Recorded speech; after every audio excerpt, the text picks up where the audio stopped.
હું પીવું એટલે શું? કાલે અમે ક્રિકેટ જોતા હતા, મેં કીધું લગાડીએ અડધી અડધી ચા પીધી. ચા પીવું હવે જો કે ચા ઓછી થઈ ગઈ, નહીતર તો કલાકે ચા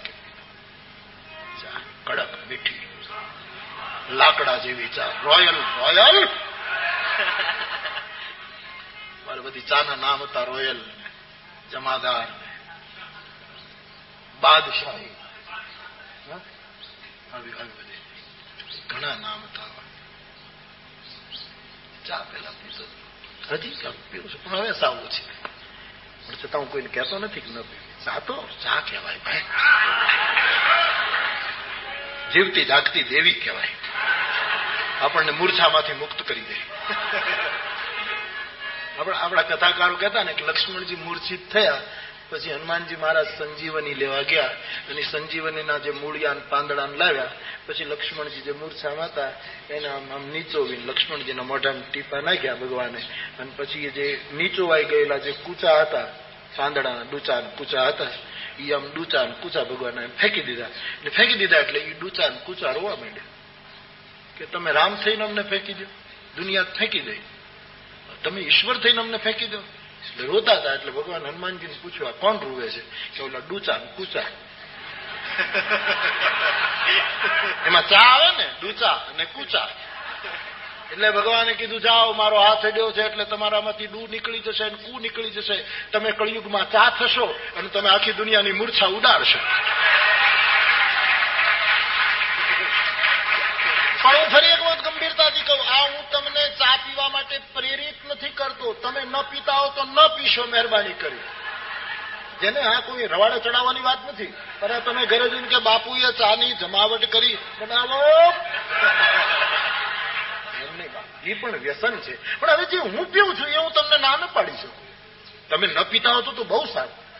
કાલે મારી પાસે એક ભાઈ આવ્યા, આજ કથામાં છે કે નહીં મને ખબર નહીં, પણ રાતે કહે બાપુ આખું બરબાદ થઈ ગયું જીવન મારા વ્યસનને લીધે, આજ હું છોડવા આવ્યો છું. કાલે મારી પાસે એક તપકીર છોડવાની વાત આવી અને તમાકુ છોડવાની વાત આવી. વ્યસનથી જેટલું મુક્ત રહેવાય એ તો બહુ સારી વાત છે, પણ છતાંય ચા બાબતમાં હું ક્યારેય દબાણ કરતો નથી. ઓછી કરી નાખી, થઈ ગઈ છે કરી એટલે તમને કહું ઓછી થઈ જાય સારું. પીવું છું એટલે એને ચા તો ચા કહેવાય.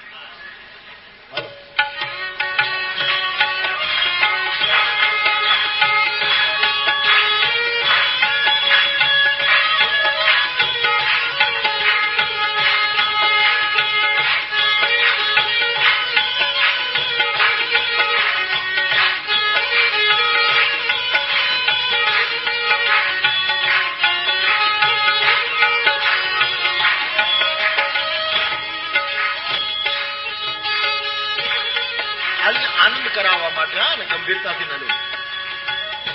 જય જય ચા માતા, હે મા જય જય ચા માતા, તારા દર્શન કરવા, તારા દર્શન કરવા સૌ હોટલમાં જાતા.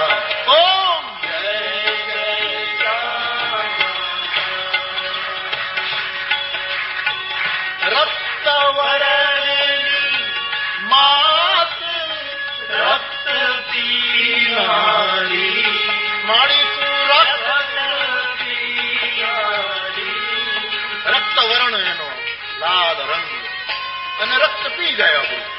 આપણે એમ કે આપણે ચાને પીએ પણ એ આપણને પીવે.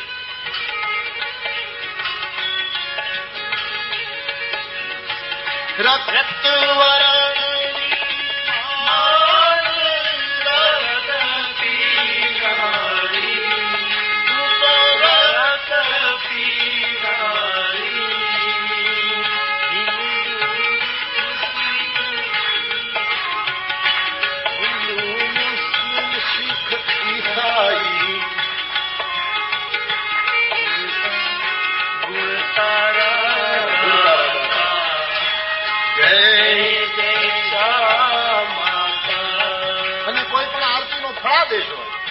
આરતી ગાવે તો ફળ શું મળે?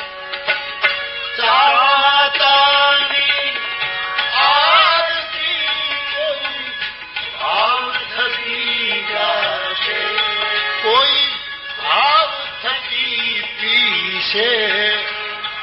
થોડા વર્ષોમાં 100 વર્ષોની આસપાસ કે બધા સ્વર્ગમાં જાતા. જય જય શતાયુ દીર્ઘાયુ.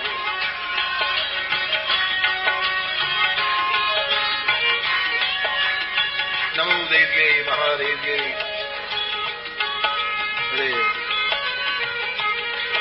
ચારૂપેણ સંસ્થિતા નમસ્તસ્યે નમસ્તે.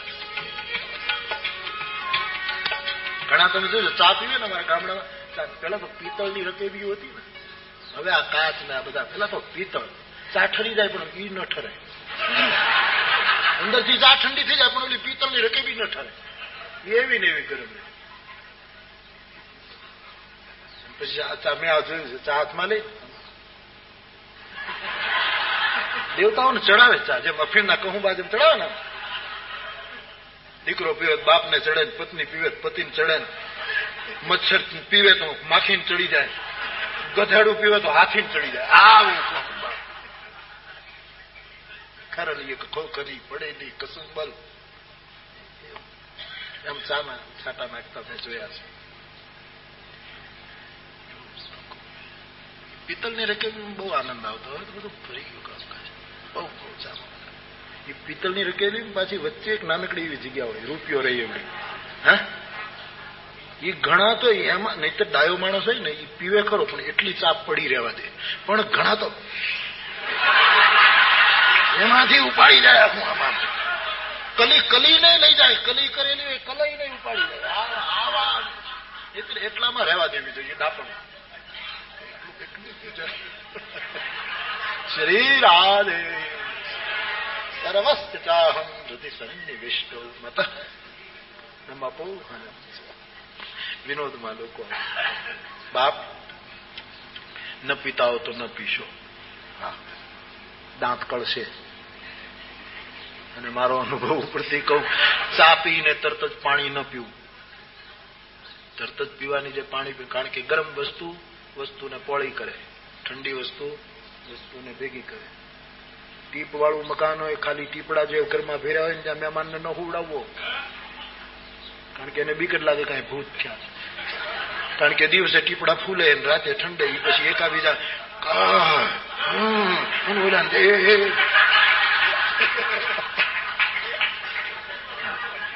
જે એમ કે ને કે અમે ભૂતથી નથી ડરતા, એને તેલના ખાલી પીપડા વાળા મકાનમાં હુવડાવવું. ભૂત છે ને એમાં ખાલી ટીપડા પીડ્યા. ટીપડા જે હોય ફૂલ્યા હોય ને પછી 12 વાગ્યા પછી બોલે અને ભૂત જેવો જ અવાજ આવે. એટલે વ્યસન એ બરાબર તો નથી. અને કથા સાંભળીને લોકો વ્યસન છોડે એ કેટલી ધન્યવાદ. ફરી એક વખત તમને સૌને, તમે આ બધા રાજી થાવ છો, તમે આ વાત સ્વીકારો છો, તમને ગમે છે, એટલે હું દબાણથી નહીં પણ વિનંતીથી જરૂર કહું કે 9 દિવસની આ ચિત્રકૂટમાં કથા સાંભળીને તમારા અંતરમાં જો વાત વસી જાય તો નાના મોટા વ્યસનો હોય ના એ અહીંયા મૂકીને જાજો. બહુ ફાયદો થશે. બહુ ફાયદો. મને કાલે પરમ દિવસે 2 દિવસ પહેલા એક માતાજી કહેતા હતા કે બાપુ મારો દીકરો કાંઈ લેતો નથી, પણ એને ભણવામાં, એની સોસાયટીમાં એને બહુ તકલીફ પડે છે, કોઈ કંપનીમાં. હું સમજુ છું આ મુશ્કેલી અહીંયા પડતી હશે, કારણ કે તમે કંઈ ન લો એટલે લોકો એમ કે કાંઈ લે સોસાયટીમાં. પણ એ લોકોમાં આપણે પહેલા દેખાય, પણ એવી રીતે કંઈક કરો કે આપણે કંઈ ન લેતા હોય ને એને ભોઠપ લાગે, ઘરે વાહ આ કાંઈ લેતો નથી ને આપણે બધા બધું લઈએ છીએ, એવું જીવતર બનાવો. ધીરે ધીરે કોઈને દબાણ નથી કરતો, પણ સ્વાભાવિક છે. હવે તો દેશમાં ઘરે ઘરે લોકો પીવા માંડ્યા છે. જેમ જે અહિંસાની વાતો કરતા હતા એના ઘરમાં બધું ખવાય છે. આવી દશા આપણે ત્યાં થતી જાય છે. એના સમયે તમે તો કથા સાંભળીને ઘણું ઝીલ્યું છે, એનો મને આનંદ છે. ઘણું ઝીલ્યું છે. પરદેશમાં ઘણો ફેર પડ્યો. અમેરિકાનો તો હું સાક્ષી છું. જુવાન છોકરાઓ તિલક કરીને જાય છે એની કોલેજમાં, ઈસાઈ સ્કૂલોમાં, અને ઈસાઈઓ વિરોધ કરતા હતા કાશું. અને ત્યારે છોકરાઓએ દલીલ કરી કે અમારી કથાએ, અમારા દેશના સંતોએ કહ્યું છે તમે જો ક્રોસ લટકાવી શકતા હો તો અમને તિલકની કેમ ના પાડી શકો. અને છોકરાઓ તિલક કરે. એટલે બહુ સારો સુધાર દેખાય છે. તો એમાં આપને જો કઈ ગળે વાત ઉતરતી હોય તો દબાણ નહીં, તો મૂકજો ધીરે ધીરે. સિગારેટ મૂકજો, બીડીઓ મૂકજો.